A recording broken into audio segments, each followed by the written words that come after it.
کرشمہ ساز چابی. اچھا اس چابی کے بارے میں نے پہلے بھی پڑھا تھا, وہاں پہ خیر لکھا ہوا ہے ڈبوں کی یہ چابی بہادری اور پاکستان سے محبت کی وہ نشانی ہے جس کا مظاہرہ major retire S M Rafi نے مہاجرین کی ہجرت کے دوران 1947 میں کیا. انہیں ہندوستان کے مختلف علاقوں سے مسلمان مہاجرین کو ٹرین کے ذریعے بحفاظت پاکستان پہنچانے کا فریضہ سونپا گیا. میجر رفیع نے اس چابی کے ذریعے ٹرین کے دروازوں کو اندر سے لاک کیا, مسافروں کو قرآن پاک کی تلاوت کی تلقین کی, خود ٹرین کے انجن میں رہنمائی کے لیے بیٹھے اور دانش مندی سے بلوائیوں کے حملوں بلوائیوں, ایک تو سکھ حملہ کر رہے تھے, ہندو بھی کر رہے تھے, ایک اور قوم تھی بلوائیوں, ان کے حملوں سے باحفاظت 1200 میل کا سفر طے کر کے ٹرین کو کراچی پہنچا دیا. یہ جی وہ چابی ہے جس سے انہوں نے ٹرین کے جتنے بھی ڈبے تھے وہ سارے انہوں نے لاک کر دیے. یہ ایک آپ کو بڑی خاص بات بتاتا ہوں, اس بات پہ میرا دل خوش ہو رہا ہے. اس سائڈ پہ آپ کو ایک ریلوے اسٹیشن نظر آ رہا ہوگا, یہ میرا کیمرہ مین ذرا اس سائڈ پہ آ جائے, میں آپ کو دکھانا چاہتا ہوں. یہ ریلوے اسٹیشن بہاولپور کا ہے جو میرا اپنا شہر ہے, خوبصورت. یہاں پر پاکستان ریلوے نے گزشتہ 5 سالوں میں کئی سنگ میل عبور کیے جن میں عوامی سہولیات اور مقامی ثقافتوں کے ہم آہنگ ریلوے اسٹیشنوں کے مناظر پیش کیے گئے ہیں جن کی تعمیر اس وقت سراتے کے ساتھ جاری ہے. خیر یہ بہاولپور کا ریلوے اسٹیشن ہے, اس پہ تو لائک کمنٹ آپ کا ججتا ہے. وہ ہے مختلف ریلوے کے جو اوزار وغیرہ تھے, جو مختلف ریلوے کے اوزار ہوتے تھے یہ وہ یہاں پہ رکھے گئے ہیں, یا میرا کیمرہ مین آپ کو دکھا رہا ہوگا. اور ادھر سے یہ پرانے وقتوں میں جو چائے دینے کا ایک بڑا یونیک طریقہ میں آپ کو بتاؤں. یہ دیکھیں بھائی چائے کیسے پاس کر رہے ہیں. آج کے دور میں پاکستانی بندے بس ایک دوسرے سے گپ شپ لگا رہے تھے, پرانے وقتوں میں ایسے چائے پاس کی جاتی تھی. اس حصے میں پاکستان ریلوے میں استعمال ہونے والے بجلی کے آلات اور مختلف میٹر زیر نمائش ہیں.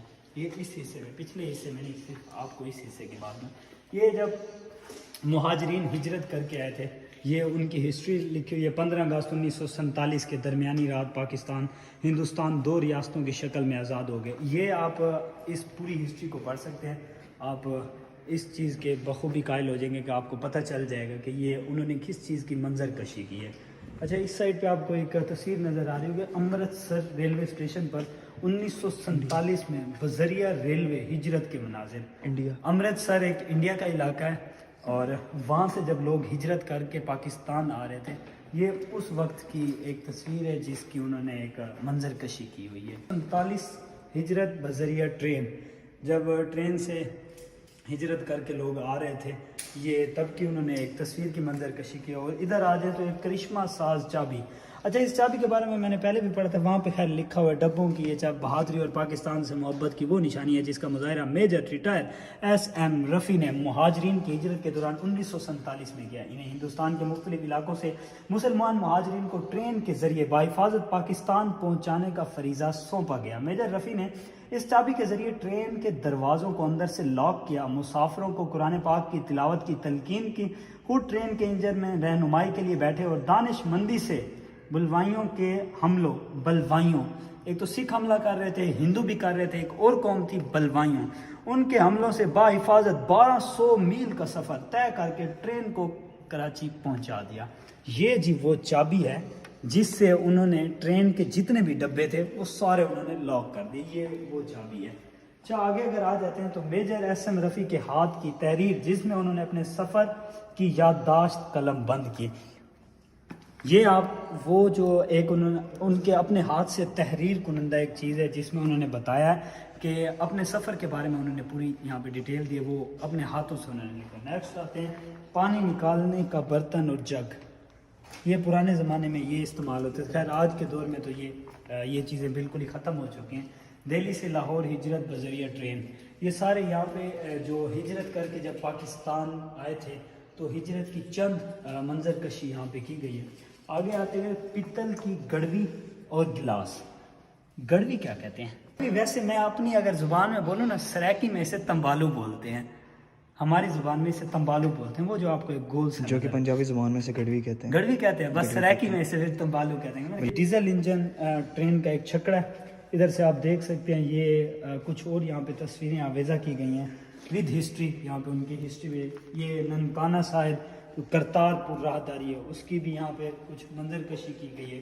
اگر آگے ہم چلتے ہیں تو ٹنل ہے نا, کراچی, سکھر, کوئٹہ, ملتان میں تو نہیں ہے، لاہور، راولپنڈی، پشاور، یہ ان کا کچھ منظر کشی کی ہوئی ایریا. یہ یہاں پہ کچھ سامان ہے ریلوے ورک شاپ کی بنی ہوئی، یہ آپ دیکھ سکتے ہیں.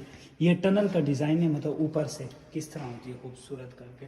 اور یہاں پہ ریلوے کی جو سہولیات یہاں پہ میسر کی جاتی ہیں وہ بھی یہاں پہ ود ڈیٹیل یہاں پہ آویزہ کی گئی ہیں. آگے لکھا ہوا ہے کمیونیکیشن اور سروے کا سامان. آگے جو آپ کو جتنا بھی حصہ دیکھنے کو ملے گا یہ کمیونیکیشن سروے کا سامان ہے، یعنی کہ رابطہ قائم کرنے کے لیے. تو اس میں سب سے پہلے اس آلے کا کام چھوٹی پیمائشوں کو ماپنا ہے. اس سے پیمائش کو ماپا جاتا ہے، مطلب بہت چھوٹی چیزوں کو، بڑی چیزوں کو نہیں. ٹرین کوئٹہ کی طرف روانہ، پاکستان کے قیام سے پہلے جب ٹرین کوئٹہ کی طرف روانہ تھی، یہ تب کی انہوں نے یہاں پہ منظر کشی کی ہوئی ہے. مطلب ہے کہ جو کارپینٹر کے جو اوزار ہوتے ہیں نا، یہ وہ ہیں. آگے آتے ہیں 1885 میں دریائے سندھ اٹک کے مقام پر کشتیوں کا پل. یہاں پہ ایک کشتیوں کا پل بنایا گیا تھا، اس کی بھی انہوں نے یہاں پہ ایک منظر کشی کی ہے. اور دیکھ سکتے ہیں یہ ٹکٹ پر تاریخ رقم کرنا ہے. آج کل تو خیر پین سے لکھا جاتا ہے، لیکن اس ٹائم تاریخ کی جو مہر ہوتی ہے وہ کچھ ان چیزوں سے لگائی جاتی تھی. اور پھر اگر آگے ہم آتے جائیں تو یہ پھر کچھ ریلوے اسٹیشن پر تقسیم برصغیر پاک و ہند سے پہلے استعمال ہونے والا کمپیوٹر. لاؤ جی یہ کمپیوٹر ہے. آج کے دور والا کمپیوٹر بھی دیکھیں اور یہ دیکھیں، کافی مشکل ہوتا ہوگا اس پہ ٹائپ کرنا. یہ آپ اسے غور سے دیکھ سکتے ہیں. امریکہ کا بنا ہوا بھاپ سے چلنے والا انجن. پہلا آپ کو میں انجن دکھانا جو بھاپ سے چلنے والا. یہ دیکھیں سیکشن کب شروع ہوئے، ان کی تاریخ 4 حصوں میں دی گئی ہے. یہ جی آپ کو ریلوے کی یہ پہیا اور یہ تانگا اور یہ گھوڑا. یہ جو ایک ہے میوزیم، اس کا اوور آل ویو آپ یہاں سے ملاحظہ فرما سکتے ہیں.